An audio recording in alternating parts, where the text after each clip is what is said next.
সামনে 13তম জাতীয় সংসদ নির্বাচন। আমি রাজনীতি করি না বা রাজনীতি আমি জানিও না, বুঝিও না। তবে বাস্তব যেটা সত্য কথা সেটা হচ্ছে রাজনীতির বিকল্প নাই, এবং রাজনীতিবিদদের জন্য ওনাদের এই যে ম্যানিফেস্টো তারও বিকল্প নাই। কারণ ওনারা আগামী 5 বছর কিভাবে দেশ পরিচালনা করবেন তারই রূপরেখা এই ম্যানিফেস্টো, এবং সেটাকে ওনারা 5 বছর ভেঙে ভেঙে 5 বছরের বার্ষিক পরিকল্পনায় ওনারা রূপান্তরিত করেন। কিন্তু বেসিক্যালি ওনারা যেটা ম্যানিফেস্টো, ওনাদের রাজনৈতিক ম্যানিফেস্টো বলি আর নির্বাচনী ম্যানিফেস্টো বলি, আসলে এটি ওনাদের উন্নয়নের ম্যানিফেস্টো। সুতরাং এটা খুব গুরুত্বপূর্ণ। আমরা বলবো না, আমরা আশাও করব না যে ম্যানিফেস্টোতে যত কিছু থাকে তার 100% বাস্তবায়ন হবে বা করা সম্ভব। কিন্তু একটি রাজনৈতিক দলের আকাঙ্ক্ষা কী, তাদের নীতি আদর্শ কী, তাদের লক্ষ্যমাত্রা কী, সেটা ম্যানিফেস্টোতে প্রতিফলিত হয়। সেই দিক থেকে যেই উদ্যোক্তারা যেই ভূমিকাটা নিয়েছেন যে রাজনৈতিক দলের ম্যানিফেস্টোতে আমরা চাই এই যে কর্মসংস্থান এবং উদ্যোক্তা উন্নয়নের বিষয়টা সঠিকভাবে থাকুক, আমি মনে করি এর বিকল্প নাই। আমি এসে খুব আমার ভালো লাগছে। আমি আরেকটু খুশি হতাম 2টা পয়েন্ট হলে। একটা হলো যদি আরও কিছুদিন আগে আমরা এই আয়োজনটা করতে পারতাম, তাহলে হয়তো অনেক রাজনৈতিক দল তাদের ম্যানিফেস্টোতে পরিবর্তন আনতে পারতেন। আর দ্বিতীয়ত যে যদি এখানে আরও অনেক রাজনৈতিক দলের প্রতিনিধি থাকতেন তাহলে আরেকটু ভালো হতো আমি মনে করি। যাই হোক, তারপরও আমি মনে করি আমাদের এই বক্তব্যগুলো, আপনারা যা এখানে কত মূল্যবান বক্তব্য রেখেছেন, সেগুলো যেভাবেই হোক রাজনৈতিক দলের কাছে পৌঁছবে। একটা চমৎকার একটা পেপার আমাদের সামনে দিয়েছেন। এই পেপারটার মধ্যে সব কিছুই উল্লেখ আছে।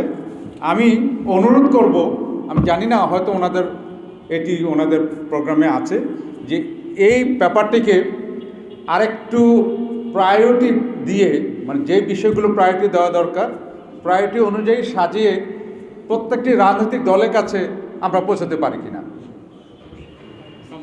সম্ভব কিনা? সম্ভব।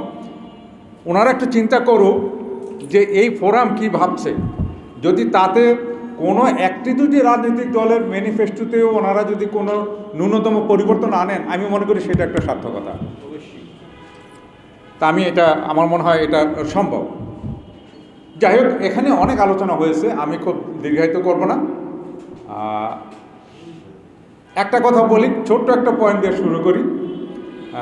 যুবকদের নিয়ে অনেক কথা হচ্ছে, তরুণ তরুণীদের নিয়ে অনেক কথা হচ্ছে। আমরা যদি তরুণ তরুণীদের, যুবকদের যদি সঠিক পথে রাখতে না পারি, অর্থাৎ সঠিক পথ বলতে কর্মসংস্থানটাই তো মেন, বা উদ্যোক্তা যদি হিসাবে সুযোগ সুবিধাগুলো দিতে না পারি, তাহলে শুধু যে অর্থনৈতিক ক্ষেত্রে আমরা পিছিয়ে যাব বা উন্নয়নের ক্ষেত্রে পিছিয়ে যাব তা না। এর সাথে আপনারা জানেন যে আমাদের দেশের সার্বিক পরিস্থিতি, ল অ্যান্ড অর্ডার সিচুয়েশান থেকে শুরু করে এই যে মাদকের কথা এখানে বললেন, সব কিছু থেকে কিন্তু আমরা যুবকদেরকে ফেরাতে পারবো না। যখনই তারা বেকার থাকবে তখনই তাদের মধ্যে এই রিপুগুলো কাজ করবে, তাদের বিভিন্ন দিকে ডাইভার্ট হওয়ার সুযোগটা থাকবে। তাহলে আমরা এই জন্যই সবচেয়ে বেশি অগ্রাধিকার দিচ্ছি যুবকদেরকে সঠিক পথে পরিচালিত করা, তাদেরকে উদ্যোক্তা হিসেবে নিজেরা যেন উন্নতি ডেভেলপ করতে পারে সেই পরিবেশ সৃষ্টি করে দেওয়া। অনেকে অনেক কথা বলছেন, কর্মসংস্থান ব্যাংক থেকে শুরু করে, আমরা যদি সেই কাজগুলো করতে পারি। আরেকটি বিষয় হচ্ছে, আমি একটু আমার নিজের স্বার্থের কথা বলি। আমি সিনিয়র সিটিজেন। বাংলাদেশে প্রায় 9 লক্ষ পেনশনার আছেন যারা সরকারি পেনশন পান, কিন্তু যারা সরকারি চাকরি করেছেন পেনশন পান না অনেক আছে। আর যারা বেসরকারি বা আধা স্বায়ত্তশাসিত ইত্যাদি সংস্থায় চাকরি করেছেন, এরকম অনেক অবসরপ্রাপ্ত আছেন। তার মানে এই 59 বা 60 থেকে শুরু করে আমার মনে হয় 20-25 লাখের কম হবে না, যদিও কোনো ডাটা নাই। এই যে 20-25 লাখ লোক, তারা কি করি? আমরা নাতি নাতনি নিয়ে গল্প করি, আমরা কফি স্টলে আড্ডা মারি, আমরা বিভিন্ন জায়গায় ঘোরাফেরা করি, একেবারেই আমরা অলস সময় নষ্ট করি। তার মধ্যে 20 লাখের মধ্যে যদি আমি মনে করি 5-7 লাখ কর্মক্ষম এখন নেই, বাকি যে 15 লাখ এই কর্মক্ষম লোকগুলো অলস বসে আছে। এটা কি কেউ চিন্তা করছি আমরা?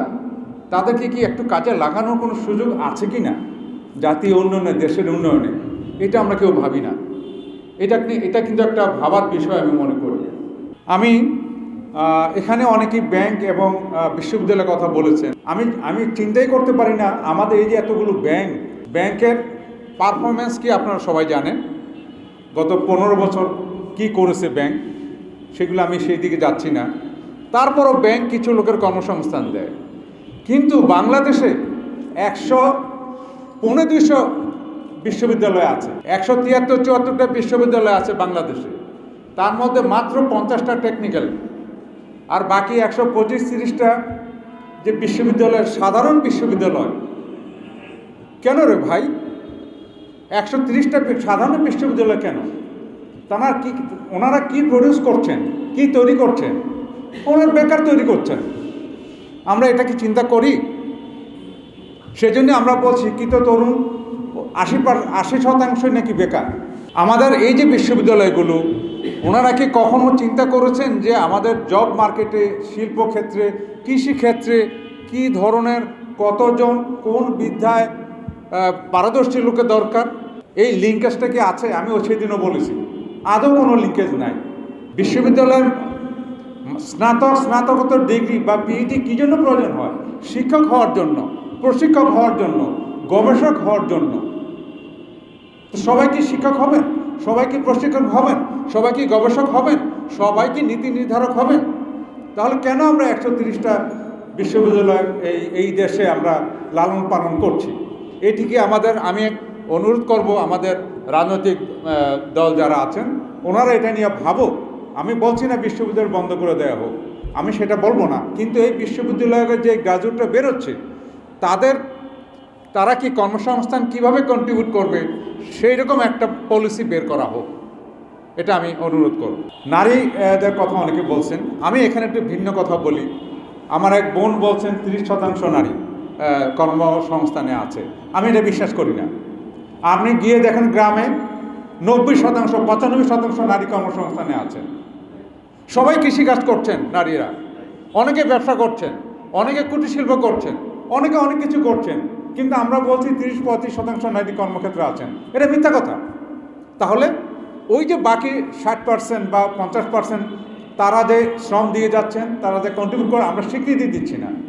আমাদের রাজনৈতিক দলগুলোকে এই ব্যাপারে কিছু ভাবেন যে তাদেরকে স্বীকৃতি দিতে হবে। সেই কারণে আমার মেয়েটাকে যখন আমি বিয়ে দিব, বলে যে না তোমার মেয়ে তো বেকার, তোমার মেয়ে কোনো কিছু করে না, তার বিয়ে হবে না। রহিমউদ্দিনের মেয়ে, সে ঢাকায় গার্মেন্টসে চাকরি করে, তার ওই মেয়ের বিয়ে হবে, কারণ সে গার্মেন্টসেরটা চাকরি, কৃষিক্ষেত্রে যে চাকরি করেন এটা চাকরি না, সে বেকার। কি অদ্ভুত নিয়ম আমাদের দেশে। তাহলে আমাদের এই জিনিসটা নিয়ে ভাবতে হবে যে যারা আনঅর্গানাইজড ইনফর্মাল সেক্টরে কাজ করেন, ছেলে হোক মেয়ে হোক, বিশেষ করে মেয়েরা, নারীরা, তাদেরকে স্বীকৃতি দিতে হবে।